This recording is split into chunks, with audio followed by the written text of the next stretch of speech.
going live in about 10 seconds. We might be live now, but I'm going to do my cool little intro. I worked on it, and I'm going to use it. Here we go.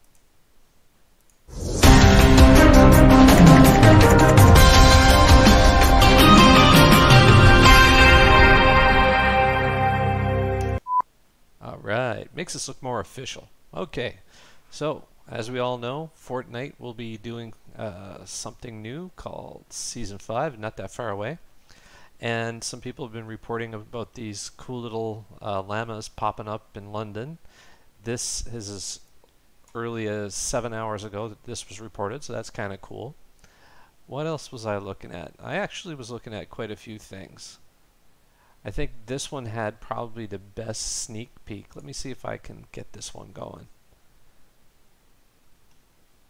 And of course it's going to want me to watch some commercials and stuff like that. I'm going to see if I can get this to work. You can watch along with me. But hopefully we'll have audio. And today is July 10th, 8:34 p.m. Hey everyone, Stephen Eastern Root from Standard IGN Time. here, and today we're going to be talking about Season 5 of Fortnite. Ah, that's funny. It's lagging. Are you impressed by the video? Let's see, because it wasn't lagging a few minutes ago. What's going on here? Come on. The Fortnite team dropped its first official teaser for Season 5 today in the form of a poster. The crack in the sky caused by the rocket launch event is prominent in the image, but there's also a mask that could be Egyptian or Japanese in origin. In the game, the rift in the sky continues to expand and more mini rifts have been popping up around the map. The Tomato Head sign from Tomato Town is completely gone, and things have been popping up on the map like an anchor near Snobby Shores and a carriage near Moisty Mire. While it's unclear what origin the anchor could be, the carriage seems to come from older Western times. The common theme from these items though are that they are real-life objects from different time periods and cultures. This further strengthens the theory that the rifts and cracks around the map are actually time ruptures and will alter areas around the map significantly in the coming days. We could very well see all new points of interest from different eras such as pyramids, western outposts, Viking ships, and more. But that isn't the only thing that is happening in Fortnite. The Fortnite team has gone above and beyond and started an ARG, which also stands for Alternate Reality Game. An ARG is an interactive narrative that delivers an online game story using real-world elements. In this case, the missing Durburger sign in Fortnite and a Fortnite cop car has actually appeared in a desert somewhere in California. Photographer Sila Shaloni discovered these items while scouting out locations, and apparently Fortnite llamas are also being found all over Europe. It's unclear what the llamas signify, and if they are even related at all to Season 5, but this hype train just got much bigger. Epic has done such a great job of telling a story within the Battle Royale mode without using any cutscenes or trailers, and now that they've started an ARG, expect something huge to happen anytime now. The extra effort that is going into whatever this is leads me to believe that Season 5 will be the biggest season yet. We have a lot to look forward to, whether it be Fortnite World Cup news, new content, and possibly a brand new map. If you guys have any theories or notice anything else pop up on the map, let me know in the comments below. And if you'd like to see more Fortnite content, make sure to sub to the Royale Rundown channel to stay up to date with all of this crazy news. Alright, so that was pretty cool. It was something I stumbled across today. There was another cool one. I'm going to see if I can get back to that one. Let me see. Come on, come on. Just a second. Technical difficulties, of course. Alright, so the first thing we looked at was what's upcoming Fortnite and all the cool stuff going on about it. And we've already seen this one. Oh, hold on, can't see it. Seen this crazy burger guy around a little while ago. But this video that I came across, I was just watching it, and it actually does have some tips, real tricks, and was it proof positive that there is a way to get to the ground first? And as we all know on Fortnite, if you do not get to the ground first, some other little bugger will get there first and shoot you dead quite fast. So let's just have a look and see this one. Hopefully it won't lag out like the last one. Here we go. And I'll stop my mic so we can listen to it. You Fortnite players. Along with "where are we dropping, boys," "how did he get down so fast" is one of the most common phrases you'll hear as a Fortnite player, so it's time to finally put this question to bed.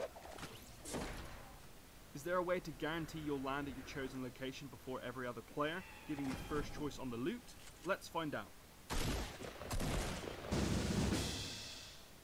To test this theory, we're first going to have to time how long it takes to get down to the ground from the bus. There's a suggestion that opening and closing your glider while falling will speed you up, and that the angle you drop will increase your chances of getting to the location first, and another saying that aiming for low ground will open your glider later, thus means you have less distance to glide down, making you faster.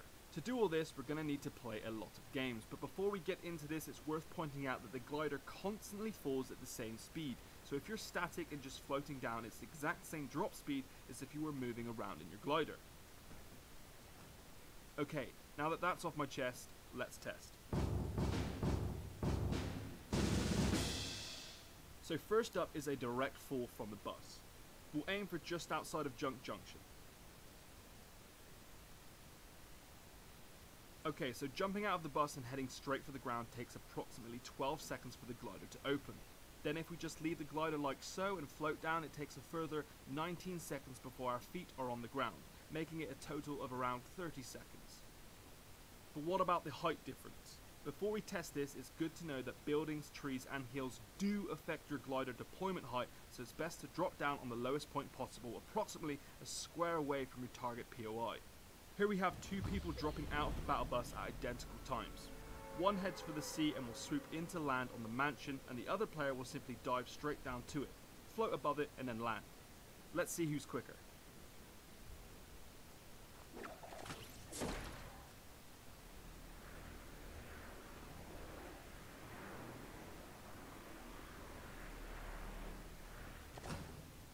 As you can see, the player who drifted off the map actually opens their glider later than the player who didn't, giving them a 3-second advantage before their enemy even touches the ground. This confirms it's better to head in from the lowest point on the map, but we all knew that, right?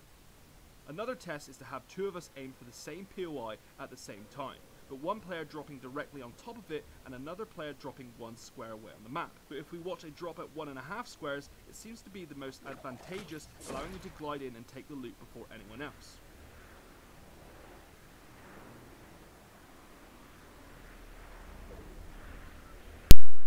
So pretty much don't jump right over it and attempt to float in, because if you do, you just won't get there quick enough. We tried 2 squares at glider deployment, but this cut us short by a lot. And don't forget, if your POI has large buildings like Tilted, you're going to need to deploy a little further. Alright, so this video is coming from, let's have a look again. This one's coming from Games Radar. So if you want to watch this or other gaming news, that's a pretty good source. But my primary source, as I've mentioned before, is I've been using the Flipboard. A lot of people have the Flipboard app on their devices. It's pretty cool. You can go and it's like almost like reading a magazine, but of course it's a digital version of that magazine. And every now and again I'm going to try to do some Fortnite news and see if there's anything cool. So supposedly right now, let me just scroll that up a bit. There's some of these characters that have been popping up, these different type, like this one is a carriage that's popping up in the game. I've also heard of a anchor, and there are more and more of those fractures in the game, and I guess that's leading up to the next season. Oh, and no doubt, let's see, Fortnite mobile, Android, no release date. Yeah, I've heard some people, they were playing Fortnite on their actual mobile device. That's nuts. I'm sure that it'd be hard for me to do it with my paws and everything. Alright, so that's going to pretty much conclude the Fortnite news for today. Today was July the 10th, Tuesday, 8:43 Eastern Standard Time. Signing off. And if I come across anything else that's kind of cool, I'll let you know. And if you like this, subscribe. And if you don't like it, don't. Let's see. Chilla, do you want to play Fortnite? It's kind of, I was just planning on doing the news, so I wasn't planning on playing a game or anything yet. So I'm just going to wrap it up.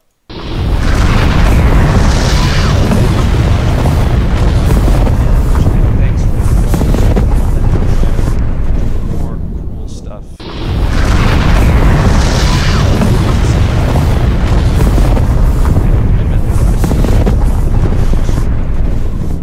This one. Looks like the skull through the screens. Yeah, so that's a new animation I got added in. And I also got this one that I've been working on. Let me see. Let's see, where is it to? I got so many done, it's ridiculous. Okay, so the news, intermission, be right back. It's probably this. So hey, my name is Shits. Yeah. As in shits and giggles. And will be coming to you soon. Well, as you can see over there, I'm an enemy of the wolf, and it really didn't turn out too well for me. He sort of tracked me down, and you know, he really ate me up. And so this one's a side project I'm working on. It was scary, very, very scary. It just turned me into a big pile of poo.